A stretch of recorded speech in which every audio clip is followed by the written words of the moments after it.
We've all heard of Dubai's $1 trillion mega vertical city, one of the world's most ambitious projects, that not only challenges their financial capacity and seat at the world's list of global powers, but also by the sheer engineering feat it would have achieved once completed. But do you know that it's not the most costly and massive project to be undertaken ever in this modern age? Welcome to Bare Luxury, where we let you into the world of the rich and the influential, a world you'd soon be a part of. Today, we'll see how superpowers of the world, one in particular, move their riches and influence billions of lives in the process. This is China's $8 trillion project. That'll be years in the making and will span half the globe after completion. China has been a bit aggressive of late, providing offshore loans to vulnerable countries to completely ignoring international laws and encroaching on other people's sovereign lands. No other country has the guts to do what China does, and that's mainly due to the massive economic influence they hold over the entire globe. These intrepid actions ultimately lead to them venturing in the world's most daring projects, aimed to complete the entire Euro-Asia trade route and revive the once legendary Silk Road. The Silk Road is a historic trade route of ancient times, focusing on trade between the East and West. It spanned from China to Europe and is generally known as the most successful trade route ever established in history. And to aim for that level of success in itself is a tremendous task. The Belt and Road Initiative is a significant global socio-economic development plan launched by China with the goal of promoting global trade. It encompasses a growing number of countries, 149 as we speak, despite the project gaining flack from the ever-watchful public, especially the environmental activist groups that aim to protect the natural world. What this venture actually means is that China promotes building extensive rail networks, oil and gas pipelines, motorways, and more efficient and safe border crossings. This will boost international trade among many nations and, in theory at least, assist some nations with weak infrastructure in participating more actively in global trade. To put it simply, the Megaproject would open up the floodgates of trade and the perks it brings to previously hard-to-reach locations, many tribes and communities, and even those who are totally isolated from the modern world. And while roads and pipelines are not the fanciest of projects to undertake, it is one of the best economic drivers that could give more possibilities to the countries involved, or even create entirely new opportunities altogether. The reason why other countries deem this project essential to their growth, even under the risk of public scrutiny, is the importance of the transportation of goods, which they overtly lack, despite being a necessity for societal growth.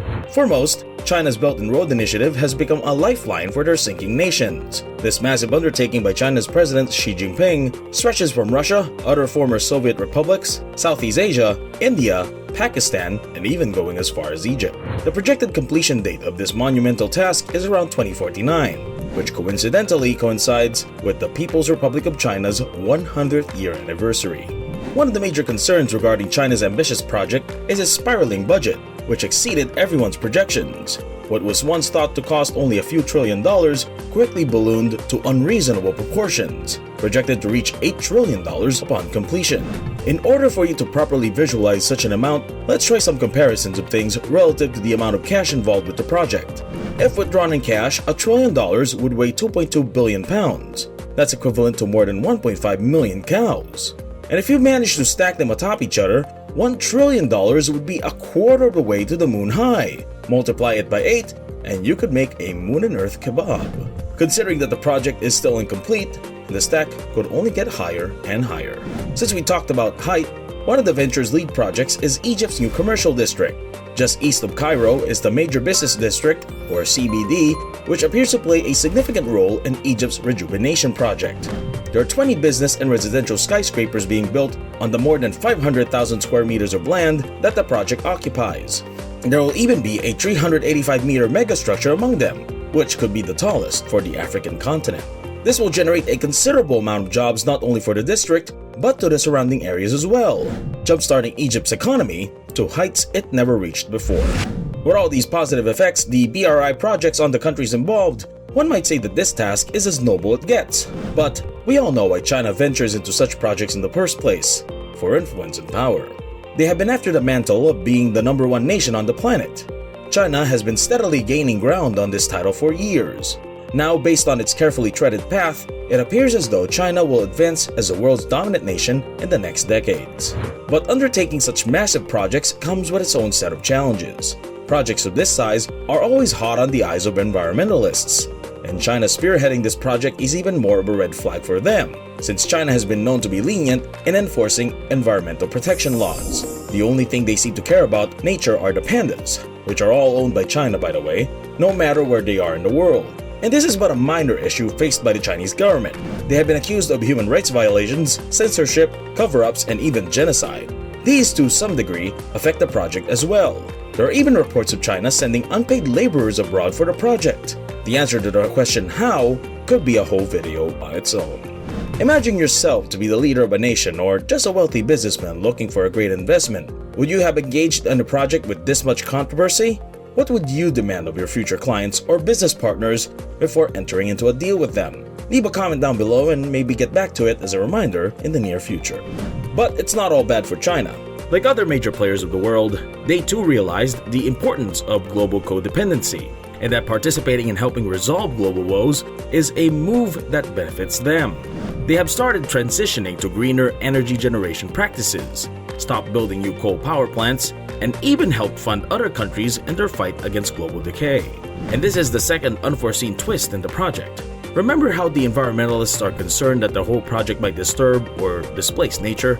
Well, after extensive studies initiated by the Chinese government itself, the Belt and Road Initiative actually raised the environmental quality of the route's involved ecosystems. This was mostly accomplished through the use of green tech, the promotion of green technical advancement, and the broad acceptance of environmental regulation. It's safe to say that the findings were rather encouraging, even though the study didn't declare it was an ecological accomplishment on all fronts. Now that's all sorted out, let's go back to China's growing global dominance. There are some fears that China, through BRI's completion, might rise to power at a much faster pace than initially thought. For instance, China and Russia just rekindled their ties as a result of their mutually contentious concerns regarding attempts to capture Taiwan and, respectively, Ukraine. Russia and China now support one another as China is said to be preparing for its own battle with Taiwan, which will probably result in a similar firestorm of negative press, particularly in the West. This alliance would significantly weaken any opposition from other nations who might desire to get involved in these conflicts. If they continue to support Russia and attack Taiwan, none of the possible goodwill they are attempting to raise will have any impact of altering their international reputation. The end does not justify the means indeed. Remember that no matter how hard you aim for the top, no matter how high you raise your towers up, it'll all come crashing down if its foundations are based on unvirtuous and morally unsound ways. Aim for the top without pulling others down. Aim for the top and bring others with you on your way up. If you liked today's video, please leave a like and subscribe to our channel Bear Luxury and be amazed at all the amazing videos we have prepared for you next time after clicking that notification button.